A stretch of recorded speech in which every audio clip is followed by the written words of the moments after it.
কৌটিপতি ইউটিউবাৰৰ বিৰুদ্ধে যৌন নিৰ্যাতনৰ অভিযোগ যুৱতীৰ। নমস্কাৰ, স্বাগতম জনাইছোঁ আপোনালোকক to the news Assam 24 YouTube চেনেলৰ অন্য এটা ভিডিঅ'লৈ।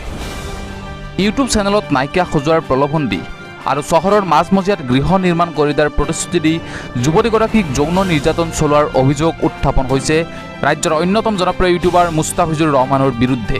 অভিযোগ অনুসৰি ফেচবুকৰ জৰিয়তে সজাইৰ যুৱতীগৰাকীৰ সৈতে পৰিচয় ঘটিছিল ইউটিউবাৰ মুস্তাফিজুৰৰ।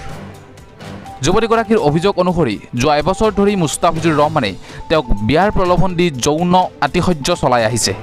বিগত প্ৰায় 7 মাহে গোৱালপাৰা চহৰৰ বেলতলাত ভাড়াঘৰ লৈ বাস কৰি থকা সজাইৰ যুৱতীগৰাকীয়ে যেতিয়া জানিব পাৰিলে যে মুস্তাফিজুৰৰ নায়িকা সজোৱাৰ প্ৰলোভন দি আন যুৱতীৰ সৈতেও যৌন অভিহাৰ চলাই আহিছে, তেতিয়া যুৱতীগৰাকীয়ে গোৱালপাৰা সদৰ থানাত এজাহাৰ দাখিল কৰে। আনকি মুস্তাফিজুৰ ৰহমানে ইউটিউবৰ উপৰিও অইন অসৎ পন্থা গ্ৰহণ কৰি ধন উপাৰ্জন কৰি অহাৰো বিস্ফোৰক অভিযোগ দাখিল কৰে।